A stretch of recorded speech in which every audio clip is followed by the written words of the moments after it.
Here on The Colour of Country Life, great to be chatting again with Dr Jared Greenville, Executive Director of ABARES. How are you, Doctor? Yeah, very well. How are you going? It's very well. Very nice to be back. Yeah, it is. And look, we've had a very wet sort of start to the season for our farmers. Again, too wet in some cases. But how are things looking from your point of view of what people are planting and also from the pasture point of view? Yeah, so as you say, it's been pretty wet and we're looking forward in terms of the forecast, a pretty wet winter going forward. We've got a negative Indian Ocean dipole now dominating the weather system, which is going to bring more wet conditions over winter. What that's really kind of leading to, there's been some pretty heavy rain, as you noted, that's delayed some of the summer crop harvest. But we're also seeing, though, pretty good conditions for a winter break across most of the country. Even in WA, we've got some early indications that it's going to be good for planting, but the problem is we're seeing some drier or expected drier conditions with below average rainfall going forward. In terms of plantings, well, international prices are all over the shop at the moment, aren't they? And what we're really seeing is high wheat prices, still high oilseed prices, so canola, and we're expecting producers to really shift into those, and that's most probably going to come at the expense of barley. Yeah, that's quite interesting, and I guess when it comes to that shift into canola, I think you'd projected last year's planting report that was up as well, but where does it sit in terms of, we're looking at a record in terms of Australian canola plantings? So for last year, we did get records across the board for all our major winter crops, so wheat, barley and canola.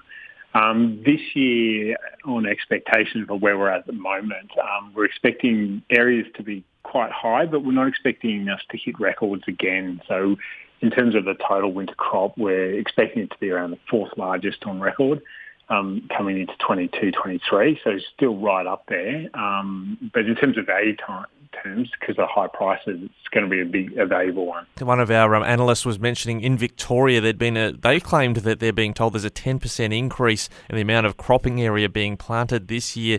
Is that sort of what your figures are showing in this report you're bringing out shortly? Are we seeing a significant lift in Victorian plantings? Yeah, so we're seeing some increase in Victoria, that's right, with the amount of plantings that are going ahead.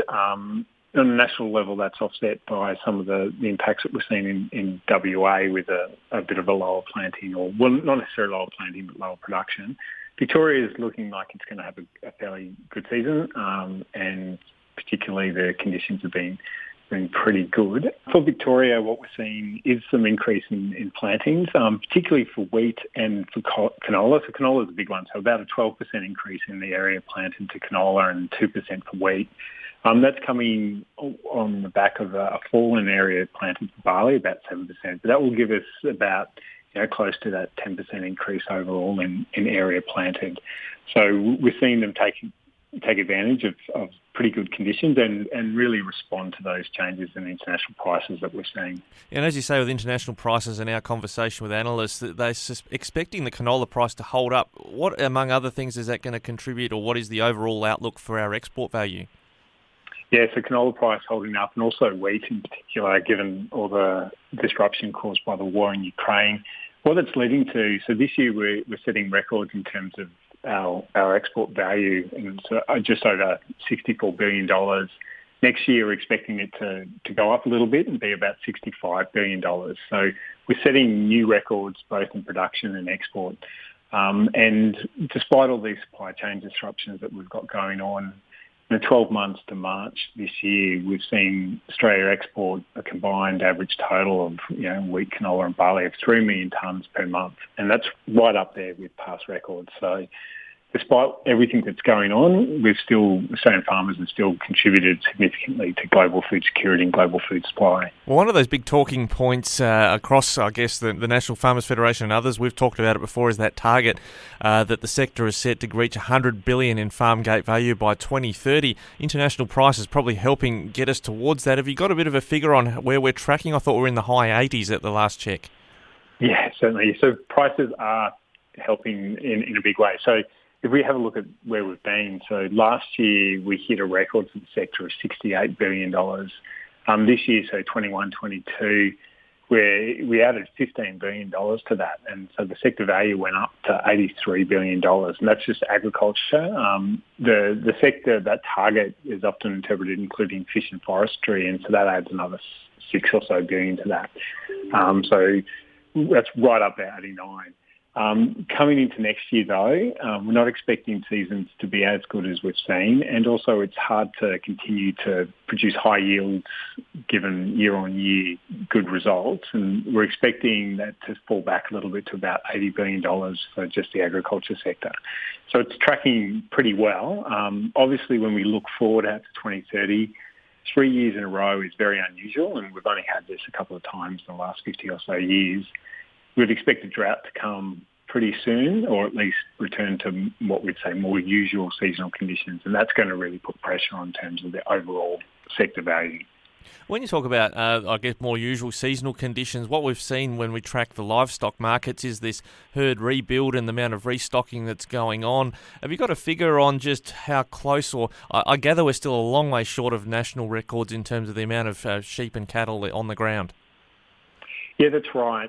So we're still in that rebuilding phase, but the rebuilding phase is starting to pay dividends. And so we're seeing, the sheep flock really rebound, and we're starting to get much more production out of that flock. And obviously sheep rebuilding happens a bit quicker than we see in cattle. Cattle has also started to come back up. We've had a few good years now, and so we're starting to see production come back. It's hard with the sheep flock in particular to pin it down to whether it's going to come back to something it was, because over the long run, since that collapse of the wool price reserve scheme, we've seen a decline in the sheep numbers. But we're starting to see it, I guess, jump back up, which it hadn't done for a few years. And the cattle herd and dairy herd is starting to get back to levels that we saw, I guess, starting towards pre-drought levels.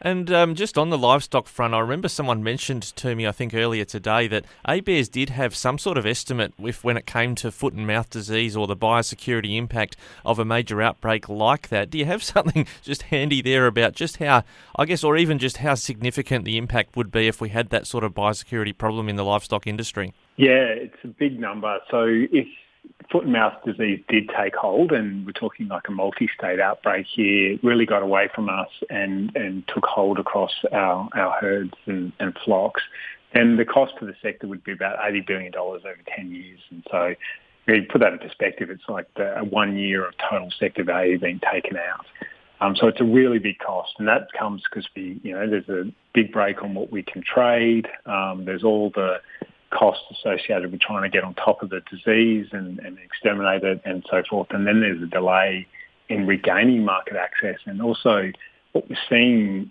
internationally is that there's a delay in getting consumer confidence back in terms of buying Australian product. So it really is something we don't want to get in. I know, looking at ABARES' work in the past, there's a lot more data to drill down into, and thankfully you're able to get out to the regions again in what's hopefully a post-COVID era and visit, including in the Wagga Wagga region. So we're back out on our Regional Outlook program, which is really great, and I'm really excited to be doing this. It's the first time since the pandemic came along in a couple of years that we've managed to, I guess, be able to get out and not be constrained by closures or getting out, not getting home. And so we're heading to Wagga on the 15th of June for an all-day event where we're going to talk to local producers and also some of the local kind of agri-tech and ag research institutions, and get a bit of a feel for what's going on, really with a view of having a look at, what's driving some of the sustainable growth and adoption of sustainable practices, and also looking at, how farmers are actually capturing value in agriculture. So a lot of news about value adding.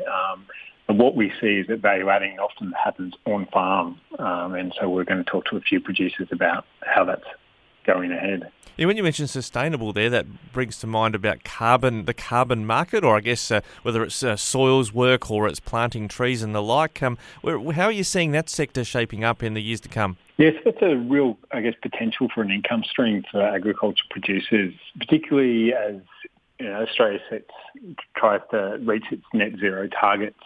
At the moment, soils you mentioned, and also vegetation and other farm practices are potential income streams in terms of selling credits. But there's also the other side of that in terms of just changing farm practices and keeping those credits and selling products as, carbon neutral or low carbon.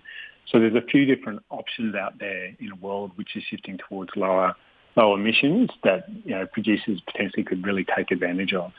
All right, Dr. Jared Greenville, as you say, opportunity to for local producers to see you in Wagga and soon in other places as well. Great to hear from you again here on the Flow Network. Excellent. Thanks very much for having me on.